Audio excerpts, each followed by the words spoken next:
first off, thank you so much for coming. I really appreciate your time to help me out with this project I'm doing.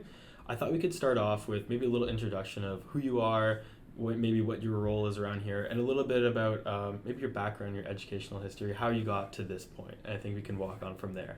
Sure. Well, I'll try and be brief. Sure. And Take your time. It's and okay. how much can one really say about themselves also? That's kind of, so it's not a natural space for me to be in. So I am the director of Goodman Group. It's a unit of the business school.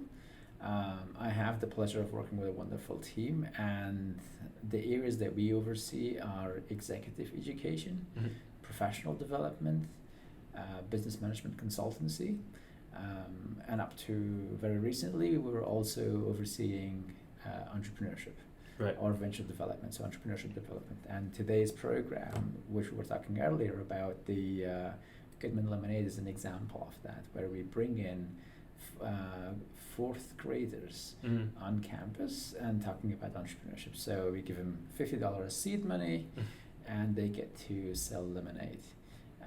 So very, very exciting program to have that. So that's kind of what I do now. Prior to this, I spent some time as manager of the professional development unit, worked at the consulting office here at Brock and the business school.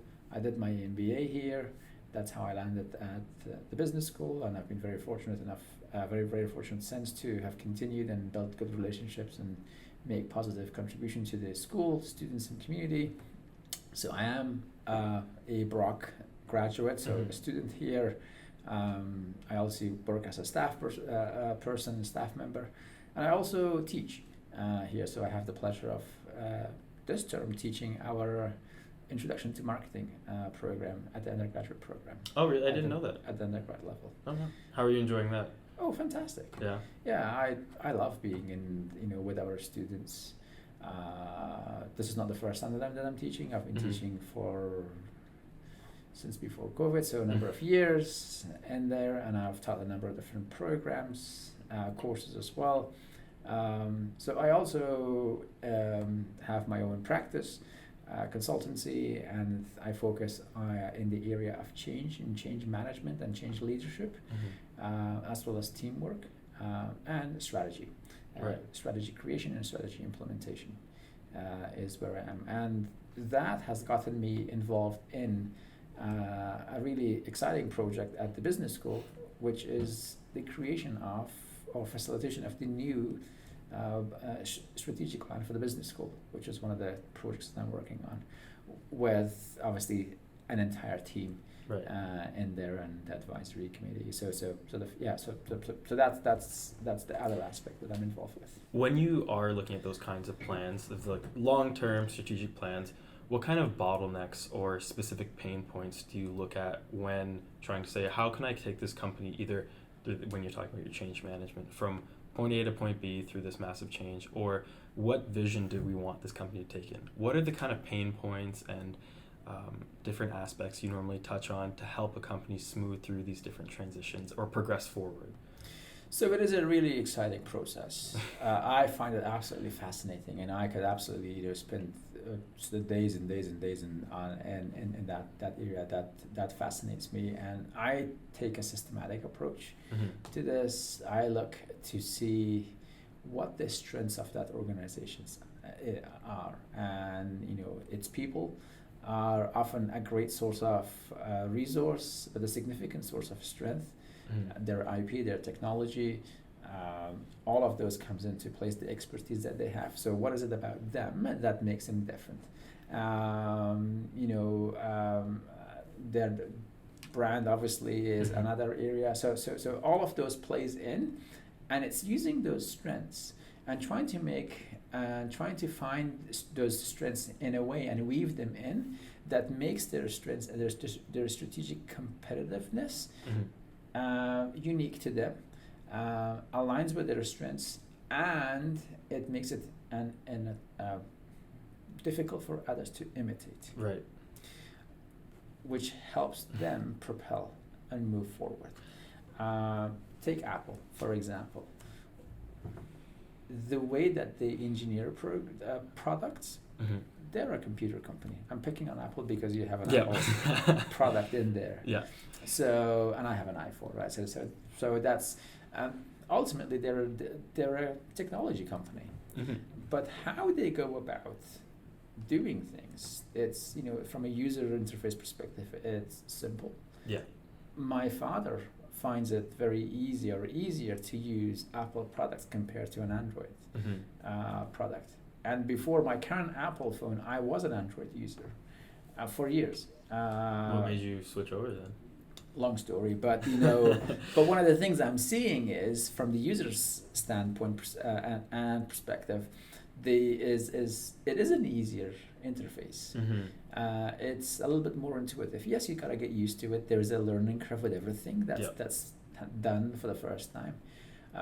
So to take Apple as an example, we will likely go and buy a phone, a Mm-hmm. smartwatch, a computer, an iPad, TV, etc.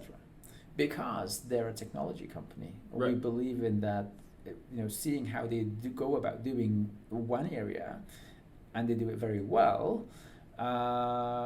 We're able to inference from there to say, well, if you do really well in this area, it's not a stretch for you to go and be in this other space. Mm-hmm. If you do really well in phones, it's not a stretch for you to be really good in earbuds. Did you hear the recent announcement? VR. Right, the headphone. Yeah. That's going to be very interesting. So they're not really first to the market with this. Mm-hmm. Those headsets have been around for a very long time. Oculus has been Yeah. occupying that space for a very long time. Mm-hmm. But now they are going into that space. You know, our own sort of local to Brock expert VR guys. Yeah. I had them on earlier a few podcasts ago. There you go. So Drew and Evan, fantastic work that they have done in this space. So, you know, it just goes to show others have been in this space, but now we're talking about Apple Mm-hmm. and how, although they're not first to this, but because of what they've done in the past and the reputation and the brand that we associate with them, the quality that comes with that, we now have a certain degree of expectation with those VR headsets that come with. It's not a surprise because they can do so much. So we think, oh yeah, VR totally makes sense. Yeah. So it also kind of, you know, sets them at the expectation for their products to be at this level of quality. Mm-hmm. So Apple perhaps needs to be cognizant and careful not to tarnish that reputation by getting involved in everything. Right. So there is a lesson perhaps, or something that all of us can take away in some ways to say, well, finding first of all what's our strength as an individual. Mm-hmm. What are the things that I'm good at? And the likelihood is that because of the things that we're good at, we're likely that we like doing those as Right. well. Yeah. Because we enjoy doing them, we're likely to do them more often. And if practice makes perfect, therefore we're likely to be good at those things. Have you ever seen an employee or maybe a coworker that you work with that you know is very skilled and is a very, intelligent and good worker, but maybe they aren't the right fit for the job and you could see them doing something better in another area and that would maybe play to their strengths more? Absolutely. Yeah. Right. So a team, in my view, is made up of complementary sets of individuals Mm-hmm. with one goal in mind. So, you know, many hands and one mind approach in there. The one mind is we have a vision, we have a mission as a team that we want to get to, and we have many individuals within that team with different strengths in different areas that are able to complement each other and together get to that goal much more efficiently and effectively. Absolutely. Take a soccer team as an example. Yeah, there's only one goalie, but there are 2 or 3 other goalies sitting on the bench Mm-hmm. waiting to come in if the need arises. You're going to have 1 or 2 strikers, but either of those strikers are going to play in different places. Ultimately, they all have that one goal in mind, and that is to score one more than the other team that they're playing against. Right. You have forwards, you have midfields, you have defense, you have goalkeepers, goalies, right? So they all have a role to play Mm-hmm. in there. And that's what makes it really nice and neat about this approach. Each person within the team needs to know or does know what their strengths are. Others are also aware of their strengths, and together they all know what they are working towards. And that's one of the sort of the rhymes, rhythms, if you will, Mhm. or patterns into making a really successful team. Okay, so it's all about a cohesive unit rather than strong individuals. I think they need to be cohesive. Yes, cohesion needs to be there. So, and that comes from trust and awareness. Awareness of our own strengths and weaknesses, and that of other people on the team. And how would one go about identifying their own strengths or weaknesses? Because I know a lot of people might want to go for the more maybe attractive career path, or the one that is more prestigious or has more money. But sometimes it's not always the best strength for that person. I think in the long run, they'd be better off at doing something that suits them better, but a lot of times people don't know what that is. There are psychometric analysis and assessments that they could do, like MBTI, for example, personality assessment, that helps them guide sort of which careers they may be more suited to than others. What kind of what level of structure they prefer to have, whether they're analytical and judgmental, they introvert, extrovert. So those are the spectrums in which they would be answering a bunch of questions, and the assessment will suggest where they may which career paths they fit in, more likely to fit in. It's a starting point. It's definitely not the end point, because these assessments have significant bias within it, and as individuals we're so unique to have these assessments put us all in these sort of 16 buckets. World's 7 or 8 billion people. That's just way too much overgeneralization. It is. I think it's a starting point, and a lot of people will get, I don't know, maybe scared of like, oh, I wish I had like the qualities to be a leader, and it's not, the test isn't showing that. But I know a lot of different companies are using it based off of for hiring to see how they'll fit in their team. Yeah. It's an interesting way to look at people, but I think, like you said, there can be a little bit of a like putting people into boxes, whereas everyone's very individualistic, and I think until you see them in a team, you can't fully know how they would work. It's a little bit of a tough process, but I guess to weed out the best employees, that would be the best way of doing it. And the best possibly means different things at different times, so the best at what? And if there's no cohesion or trust, that's also a bit of a challenge in there as well, right? So that's, there are all of those pieces that come together. So go back to the soccer analogy. If we have the best goalie, but not the best forward, what does that mean? Oh, is that a winning team? Right, so or if you have the best goalie, midfield, and strikers, but not the best manager, again, that's kind of all of those things come into play a bit, but it's finding, as you said earlier, finding the best in each person, what they are good at, and then focusing on those strengths, right? So that for those individuals, they can develop their strengths further, and they get to become more confident and aware of their strengths. As well, the rest of the team becomes aware and confident of their strengths. Then trust starts to build up more, because now if you and I are on the pitch playing soccer, and you happen to be the best striker there per se, I'm going to pass the ball to you more often because I trust in your ability, and you're going to go and score those goals. Right. So it's going to take a little bit of time to build those trust with individuals playing together, coming together. But it does also start with knowing where your strengths are and knowing where your weaknesses are. And psychological assessments starts there, but then there's a lot more that needs to happen in order to to identify and then hone your strengths and further them. And from your consulting perspective, has there been a time where you come into a team, you maybe assess a few issues, and the feedback isn't exactly what maybe the manager or the company was expecting, and you get pushback on what you think should happen, or maybe you say, oh, you made a misstep here. How do you deal with someone saying, I don't think that your assessments are correct, do you fight them back? Do you say, I think for this reason I'm right? Or do you have to go along with what they say? Because the purpose of consulting is to get another point of view and to see how it's going on. So in that instance, it would be a little bit redundant to push back against you, wouldn't it? Yeah. So the first question is, do I come across these situations all the time? Oh, yeah. Is the answer.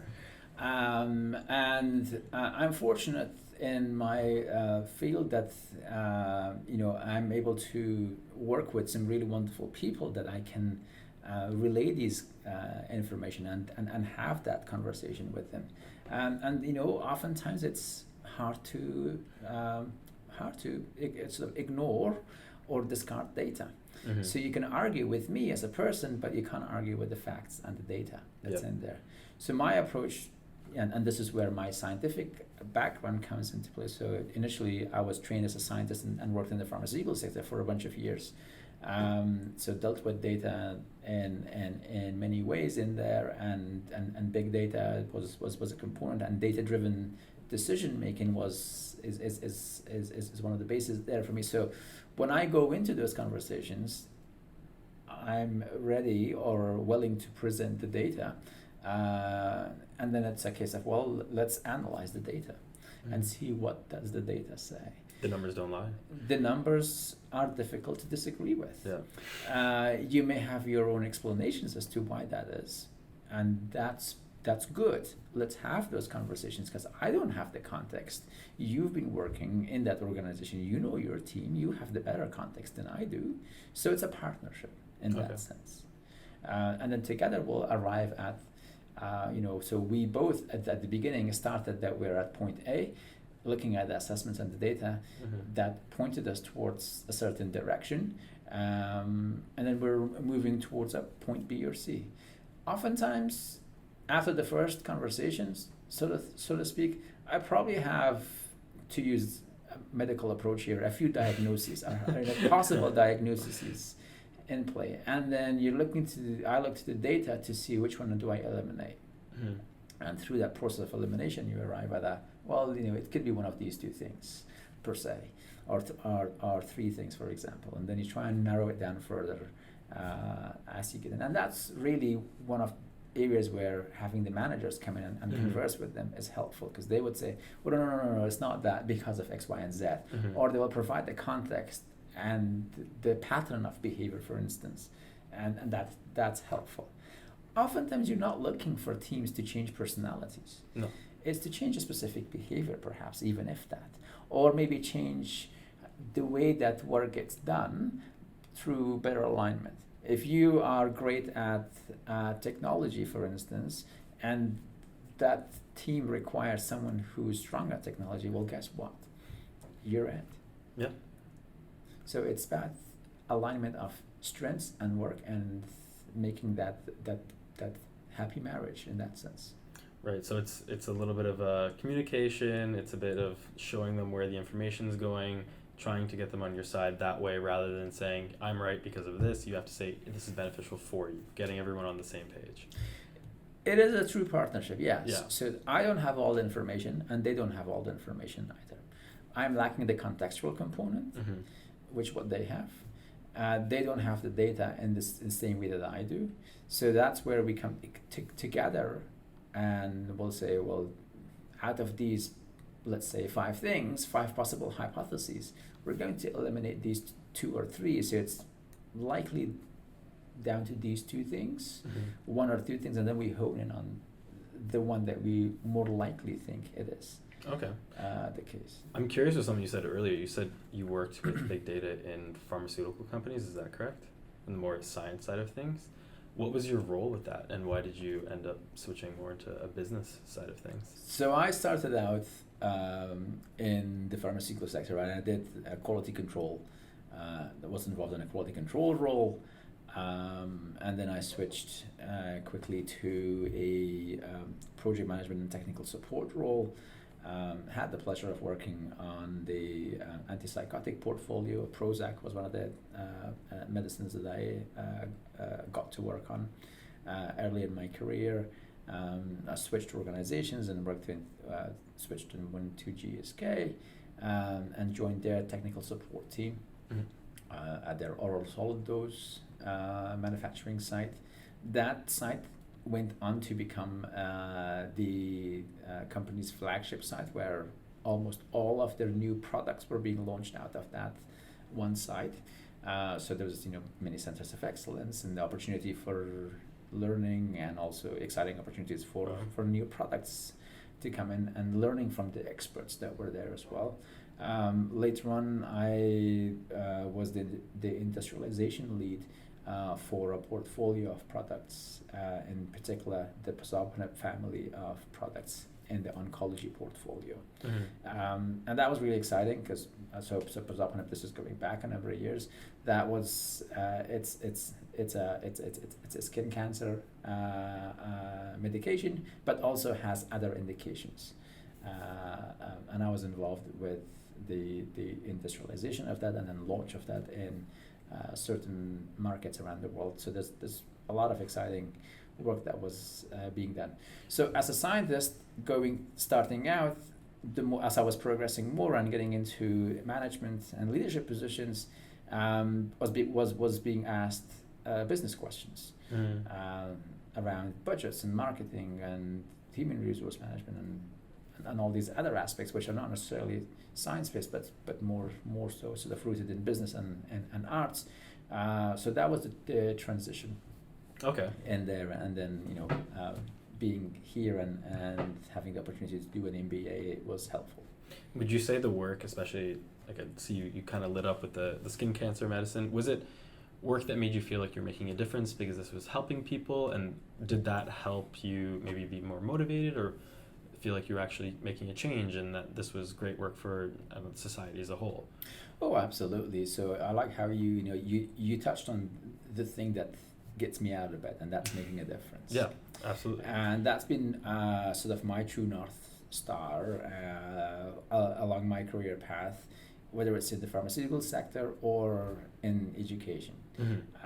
So at the business school here, I have the pleasure of working with we see sort of our students who are 18 years old to 22, and then graduate traditionally 22 to 24 perhaps. So these are very formative years in terms of the future career path, and the decisions that they make today and the career paths that they choose is going to affect them for the rest of their lives, and not just them, but their spouses and children and family and the community and the society at large.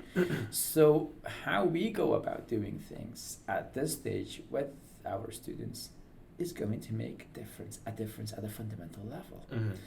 And in the same way, my work in the pharmaceutical sector, that was very rewarding because it was about making change at a fundamental level. We were seeing patients, or helping them through our innovative medications at their hour of need. And for them, the pain would be eased, or their suffering would be shortened, and they would live a better and happier quality of life. So these things make a difference, not just for the person that's directly involved, be it patient, be it student, but the peripheral individuals as part of that family, people that are part of their nuclear circles that come in. I'm in an ethics class right now, so I'm thinking of all those things of like how your actions have a greater effect on those around you, and I thought it was really nice to hear from the pharmaceutical sector that a positive thing's coming up, because oftentimes in the news, especially from the industry around there, it's a lot of negative, like opioid crisis is pointed a lot towards some of the like big pharmaceutical companies and all that, but there are some good. There's obviously positive portions of medicine. That's why it's such a big business. But yeah, I think ethics, especially in a sector like that, would make a huge difference in are you doing something for profit? Are you doing something for the benefit of other people? And as I'm starting my career, I'm in that 22-year-old demographic you were just speaking of. I recognize that a lot of the times that I feel like I want to get out of bed in the morning and do the thing that I'm wanting to do is when it's one, like what we talked about earlier, a strength of mine, and something that is helping those around me, whether it be in some way, shape, or form. I think that's a big reason why you touched on teaching, because that will have a huge impact, and a good teacher can go a long, long way. Are there ways that you try and engage with your students to be more impactful and maybe more insightful, and enable them to think a little bit critically so that later down the line they can think back to that first year marketing class and go, oh, I see what he was doing there? So for me, yes is the short answer there. One of the things, see, you touched on critical thinking. One of the things that our AACSB accreditation at the business school speaks about is critical thinking. Yep. And in every class, as you know, there is a poster that cites critical thinking as one of the elements that we want to embed and build and nourish through the program. And this Tuesday, during a lecture, there was a conversation and discussion around a discussion topic, and it was two, if you will, opposing groups of students with opposing views rather, who were going around looking at the same issue from two different angles, which is fantastic from my perspective, because I do want them to have that holistic view. They were both correct, and me pointing to that poster on the wall to say, you're both right, let's look at it critically, was a nice way of bringing that conversation to a good place. Right. So that's kind of, I hope that that instills with them that that they will look back years later and say that what they received, or the interaction that they had with me in the marketing class or the other classes that I teach, that was positive. One of the ones that I have heard back, individuals come back. This is in the adult education, in the executive in the executive education area where I also teach. The concept of Ikigai.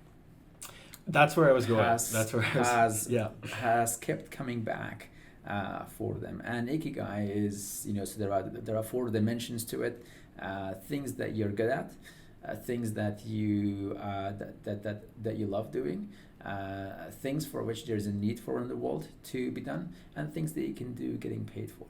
And if you were to draw a Venn diagram of those 4 circles, and there's an area where they will all intersect and overlap, that middle point of the pieces intersecting and overlapping is your Ikigai. Right. And if you think about it, so the things that I'm good at are probably, if I subscribe to the saying that, practice makes perfect. So if I like doing something, I'm likely going to do that more often. And if practice makes perfect, then I'm likely to be good at it. Right. And if I'm good at something, I'm likely to enjoy doing it. So you can see that those 2 things will fulfill each other and sort of that positive circle of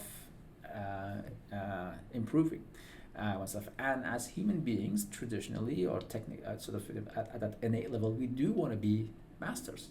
So that mastery is one of the basic motivational factors for all of us. Why are we both working or at going through the educational institution, for instance? So and learning is truly a lifelong component and journey now. And then the other 2 components of Ikigai, which is around things that there's a need for all in the world, not wants but needs.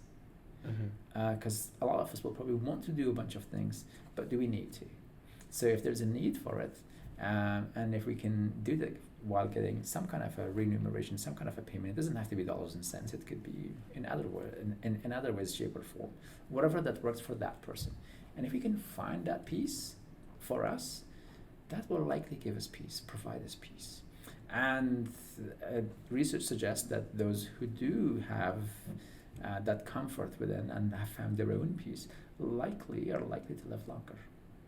That's where I was going to say, I think Ikigai comes from a Japanese principle where it was an area where there was a lot of people who were centurions and lived past 100, and it was pieced together through the principles that they lived their lives by. Yeah, absolutely. Yeah, spot on. And a group of scientists, they were looking at secrets to happiness, if you will, or what happiness is, and they correlated happiness with living longer. So they said that if people are happier, they're likely to exercise more, they're likely to go places, etc. So they're and the rates of suicide, for example, will likely be low.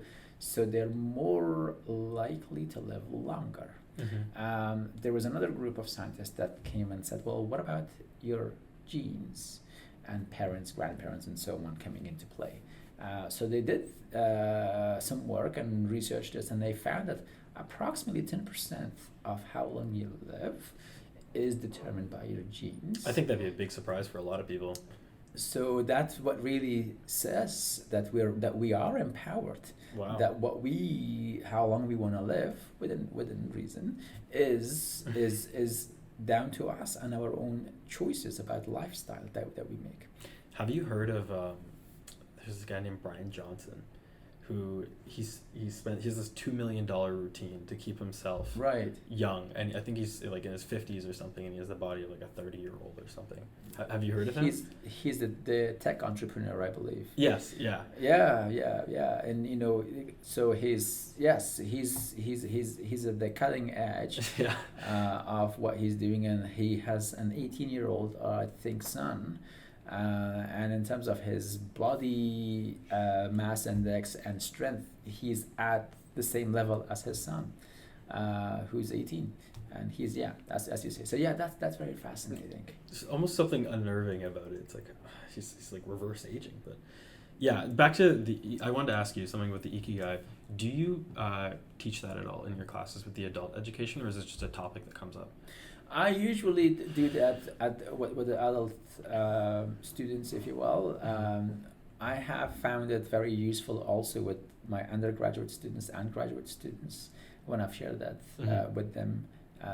Everyone's gonna take it a little bit differently in their own way, but it's a framework. It's a framework for living a happier, healthier, richer life. Yeah. As a whole, and it's a holistic model. That's the other thing I like about it. So it's I mean that's the one that I've had people come some years later and say, Ikigai. Yep. And so that's quite rewarding just to that must feel really good. And on the note of that, keeping your life balanced across all axes, how do you see a work-life balance playing into someone's maybe performance at work, overall happiness, or even ability to achieve those goals for Ikigai? Because I think outside of those four aspects, you need to have a strong, maybe not necessarily family unit, but people you can rely on, people that bring you joy in your life, or else the rest kind of starts to fall apart. Sure, for sure. That support network, people from whom we get energy and with whom that gave us energy and we spend time, that's important. If we want to be productive, we need to look after our energy levels. Absolutely. It's not so much about our time. Let me give you an example. Let's say take a 9 to 12 slot in the morning, and scenario one, the night before you have slept a full 8 hours, and you naturally wake up in the morning, you come to work, and smooth driving, no traffic whatsoever, you come in, everything's great. So that's scenario one. So you think about your level of productivity between 9 to 12 on that morning. Compare that with scenario two, where you have, let's say, gone out and partied the night before, or for whatever reason you've had 3 hours of sleep instead of 8 or so, or 4 hours of sleep, and along the way you were late leaving home a little bit, so you were rushing, and maybe you cut someone across or someone cut you across as you were driving in, and you had an altercation. Maybe not to the extent of a road rage, but something to that effect that you experienced. So arriving at your desk per se at workplace between 9 to 12, what might your productivity level be like? It can be quite scatterbrained and all over the place. Yeah. Right. So it's really going to be about managing your energy. The older days are gone by where you had to have man and machine together to produce widgets and be productive. Yes, in manufacturing industry that still happens, but in the service industry and in knowledge industry in particular, in the age that we live in, productivity is from anywhere. It could be, if it happens to be your backyard, looking at your flower bed and sipping by your coffee or whatever, if that's where your level, if that's your sort of the place that keeps you level and you're productive, well, so be it. Absolutely. And this is where we could tie in the concept of managing by objectives. So here are your objectives per se. You don't need to be here. You could be anywhere. Yep. And provided that you meet these objectives, we're good. Yeah. I think that's a big argument for online work. Yeah. Now, it allows people to maybe not have to have that experience where they're cut off in traffic. And exactly. That time can be spent maybe seeing their kids off to school in the morning. True. So, but there are some downsides to that as well, right? So, there's barriers, if you will. There's blurring of lines between home and work component. So this is where, from a work-life balance to a home-work harmony comes into place. And I've never heard of that. That's a new thing. And what is that place of harmony for you, for you? So, and that would be an individual choice. If you happen to get joy out of working long hours and accomplishing and delivering things, let's say 4 days out of the week, but you now have a 3-day weekend instead, then why wouldn't that be not possible, providing that you meet your goals and objectives for that week? Right. Yeah. So that may be a more harmonious approach in there. It's less balanced in a way because on the day you're now working longer hours per se, but you're more productive, arguably. So it's finding what works for each individual. Some of us are more extroverted than others. Sometimes we want to have people to bounce ideas off, run into them at the water coolers along the hallways, and sometimes those conversations can be very productive and you can get a lot done that way. Whereas other times, if you're needing focus time to, let's say, write reports, etc., then maybe working from home is the right place to be, where you don't have the disruptions and the distractions of having people around you and, coming into your office or whatever and asking questions and so on. What I've heard, the big implications are that people like yourself who've been in the workforce for a considerable amount of time will not have a problem switching online and working from home, whereas younger people will lose a lot of the benefits of being able to just turn around and see someone or figure out a workplace culture, which is not translated online. I heard all this and I thought, but if the future is going online anyways, aren't they adapting to what the future would be?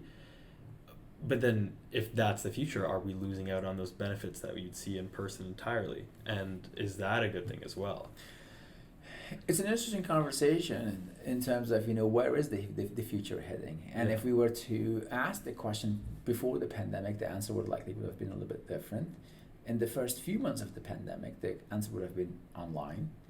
But then the tail end of the pandemic, the answer probably shifted a little bit. There were some people who were just tired of being at home and they missed the social connections to be at work. In fact, there is some research that speaks to this. And so they have done some analysis on this, and whether you're so gender plays into this, age plays into this, where you live plays into this. So generally speaking, if you, based on this data set, if you are a young male, bachelor perhaps, living in urban settings, you are more likely to prefer working on campuses. Contrast or compare that with, let's say, if you happen to be a female with child rearing responsibilities, living in rural areas, you're more likely to prefer working from home on more days. Not exclusively, perhaps, but there's and these are vast generalizations. Right, no, but they're to a sense they make sense, because the person in the city they're around more people. They put themselves there or are there for a reason because they want to be around people all the time. You don't go to the country because you love being around people all the time. Right. Exactly. And then there are other factors. For example, if you're in the countryside, your commute may be longer than if you're already in the city. So that's going to be a bit of a burden. If you have, for instance, children that you're taking care of and you got to drop them off at school, pick them up, do all these activities, that's going to hinder you a little bit. So those are you have additional family responsibilities. You likely have already met your other significant other person or significant half, and have that social circle already built in. Whereas if you are a bit younger and maybe fresh out of school or similar, you're trying to build those components, right, and social circles around you. So you would prefer to be around those experiences. In a way, so yeah, there's a lot to be said, and we're not covering all of the bases in there. But there's this was a survey of I think 10,000 people or something, or a large enough number that would warrant some degree of generalization. I've heard an interesting side effect of the big kind of mass exodus from offices and more push towards online work is in the big cities like Toronto, for example, the lunchtime rush that isn't as prominent anymore is changing the economy, because a lot of those restaurants relied on people coming in from out of town, going there for lunch. That was their business. Things are being changed up. So there's interesting things like that are unintended consequences of the online work atmosphere. But I think just like anything else, things will shift, things will adjust. It's just a kind of awkward period of change. The pandemic really accelerated all of that. Sure.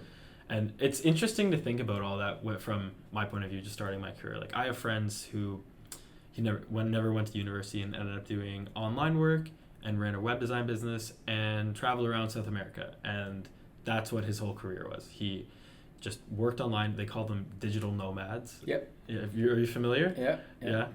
And I think it's such an interesting concept. And I saw people, I went to Costa Rica and I visited him. I saw people working in large companies, like pretty high up, and they would work a 9 to 5 at a hostel, and then after 5 live the life of a traveler. And I just think cool things like that would have never been possible or even thought of as possible before the pandemic. Those kind of niche things I think are really, really cool. Unintended consequences. Absolutely, right. So you touched on two really great points in there. So for those who work home or worked from home or continue to do so, there's I think one study showed that there is a saving of as much as $5,000 per year for them. And if we look at this a little bit, the cost of a vehicle to commute on our savings from wear and tear and gas, or if you live in an urban area, then the transit pass savings that come with that, lunch. Yep. And perhaps tea, coffee, etc. That you may have mid-morning, mid-afternoon. That aspect, clothing. When if you're working from home, you're likely not needing additional. Just the shirt. Yeah. No pants. Whatever, right? So it's so there are, so you probably don't need to invest in additional clothes to come in. I had a colleague who said that I'm wearing this sweater and it has a little hole at the elbows, but I'm working from home, so it's fine. But if I was coming to the office, I'll probably need to buy new clothes. Yeah. So that played a factor in, and the unintended consequences in around the local economies. So if you are, let's say, downtown New York City. Yeah. And you're traveling, so now you would get out of the subway. You'll probably stop by at that coffee truck and pick your morning coffee and bagel with it. That's $2, $3, $4, $5 in there. But that coffee truck operator is serving hundreds of individuals per se. They have gone out of business. Yeah. So they're no longer using. They've had to switch careers, if you will, because it's not sustainable for them. So there is a big economical and societal impact by virtue of people working from home. A lot of organizations are saying, we're done. We want people to come back in. I heard Tesla was one of those. Yeah. Elon Musk has been, I think, vocal around this, that he wants people to be to be back. Mm-hmm. And I think that it's probably going to be the trend is going to be towards getting folks back in. Yeah. At the same time, we're seeing a trend towards 4-day week.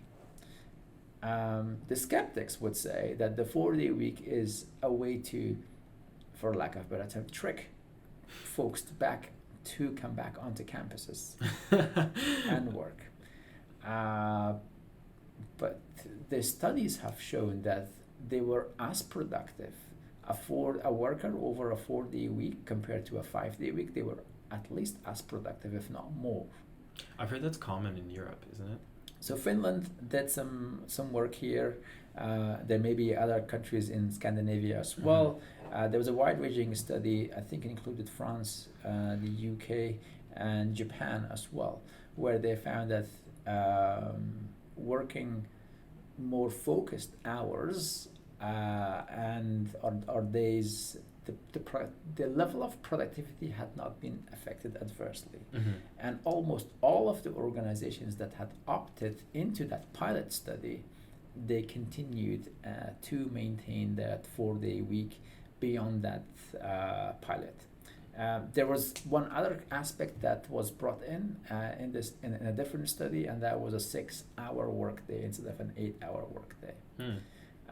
So 6 hours over the course of 5 days, compared with 8 hours over the course of 5 days. And what they found as well in that setting, that this 6 hours is as productive as 8. Interesting. So there's Parkinson's law that says work will expand to take the time that you give it to. If we think about, so going back to, let's say, an assignment that you have to, in most cases, you will likely be given instructions for that a month, maybe, or even longer lead time. But how often do we actually start or get a significant amount of work done? Very good point. It's probably in the last half. Yeah. Let's say if it's a month, it's in the last 2 weeks. I think I think the last half is even a little generous. Like maybe the last quarter. Yeah. I'd say. So then, if we think about it, so do we need that full month or full term in there? Yeah. And sometimes when we are a little bit under the gun, and that's when we probably, some would argue that they produce their best work. Yeah, and they're probably the most proud of what they make. Sure. Yeah, I know. Like constraints have a funny way of making people scared at the same time producing great results. I think it's almost like when you say, like, you open up a streaming platform and you see there's a million choices. You go, I don't know what to pick. But if there's like 5, you can that one. Yeah. It would take 2 seconds. I've done this with myself in different creative projects. You say, okay, I can only use this mode, or like use maybe this medium. And it allows you to think clearer, which is something I wouldn't have thought before trying it out. So I look into productivity for my own benefit and research as well. I'm fascinated by that concept of productivity and how, as a practitioner, we could be more productive. And so the energy component, the time of the day, how we are biologically built. So using or knowing about our circadian rhythm, for example, and how we can utilize that to work more productively, are all of the things that fascinates me. So I look into these things, and they in turn help me to be more productive. Are there any things you've changed about your daily routine to optimize some of those factors? I have. So one of the things that I changed is having routines. Oh. Having a routine for the morning, for example. Yeah. Through my wardrobe, one of the things I've tried to do is, here is sort of what I'm going to wear for during the week, and kind of pretty preset in a way. Sort of a Monday shirt, a Tuesday shirt, a Wednesday shirt, a Thursday shirt, and a Friday shirt, so to speak, and suit whatever that goes with it. It helps with decision making, if Right. you will. So that's kind of a morning routine, if you will. And then there's a evening routine as well, sort of a bedtime routine that goes with that. That helps. So here's another aspect to bring in, and that's decision making. And as human beings, we make tens of thousands of decisions each day, and it could be as simple as, I'm backing out of my driveway. Do I turn left or right? Right. It's a decision. So we are so good at some of these decisions that we make them without even knowing or being aware. But nonetheless, we make tens of thousands of decisions along the way each day. If we look to some really successful people, Jeff Bezos, for example, he's been quoted as saying, if I can make 2 or 3 decisions in a day, I've had a good day. What he's talking about there is critical decisions.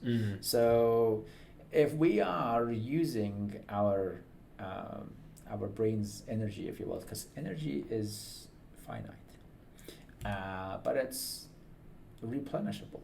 So if we're able to preserve the energy on lower level decisions, what color shirt am I gonna wear? Right. Which shoes am I gonna wear? That kind of stuff. If we can turn that into routines, it becomes spontaneous, it becomes automatic. We're not spending energy and time thinking about it. It enhances our efficiency, but also it preserves our energy for when we do need to make those more difficult decisions. And it's good practice to make important decisions in the morning when we are fresher. So, for taking the example of you with your shirts, picking them out beforehand and then going up to it makes it so that it's easier for you to get into the habit by doing that routine of picking everything out, correct? Yeah, so it's a one-time investment, if you will, of creating that routine, having those shirts and then, suits, etc. And then, then you have it. But you gotta maintain that habit, but so that habit or that routine needs maintenance. It's interesting because I've been learning about habit forming myself recently, Right. And it's all about just increasing the neural pathways in your brain and making it so that in the beginning, the reason why something new is hard is because you haven't figured out how to do it yet. It's not in there. The connections aren't made yet. The connections are not made. Yeah. And as soon as they're made, it clicks, you feel it, and then you just build up that pathway and it becomes easier. I'll use the analogy of working out because I unintentionally did that while I was younger. My friends all did it. My brother did it. It seemed easy. Now I see other people try and start when they're like in their early 20s who've never really exercised before, and it's this huge hurdle they have to get over. And I didn't understand for the longest time why I didn't feel that. It was because it didn't seem like it was hard for me. It became a habit because I liked it in the beginning. Whereas these people, it's not a habit for them. They have to form these new pathways. And what you're touching on is things that are habits. Creating those atomic habits for yourself tend to be the things that propel someone forward and create those efficiencies you're looking for. Is that correct? Yeah, I think there's stuff to be said about that. Yeah, for sure. And the topic of habits is really interesting. And how do we form new habits? There are lots of research and studies that go into this. The one that I have found very useful is it's a 3R method or approach. You need to have a compelling reason. That's the first R, why you want to change or adapt or take on a new habit. So why that habit needs to be formed. So you need to have a really compelling reason. For someone, let's say, who hasn't been exercising, if they get a diagnosis, that may be sort of a health scare. That could be, or someone that they know that has had a health scare, that could be a reason. Right? So there's a bunch of sort of, why, right? So the why, so reason. So it needs to be compelling for it to happen. The second R is reminder. Because it's not quite wired in, we do forget. So it's good to have a reminder. And whether that's our phone, having an alarm or whatever that is, calendar, whatever that works for you as an individual. Find what works for you and create reminders that automatically comes up and tells you at a certain time of the day what that habit needs to be. And then the third thing is reward. This is where we're tricking our brain, if you would. So each time that we do that habit, that that desired habit, so that we are positively encouraging it by giving ourselves that reward. Right. That way we're associating that habit or that action with a positive experience, and we're more likely to do it. That makes sense. Going forward. So kind of, those kind of the 3 R's are what I found very effective in forming new habits. With everything, it requires discipline, and it requires sticking with it and working through. So it is effortful in its endeavor, but as a framework, it works. Absolutely. And I think that is a perfect note to end on. I want to thank you so much for coming on. I really enjoyed our conversation. Thank you so much. Well, thank you for having me. This has been very good to be here and to have this conversation. Yeah. Well, we're happy very to have happy you to. on here. All right. Okay. Bye, everybody.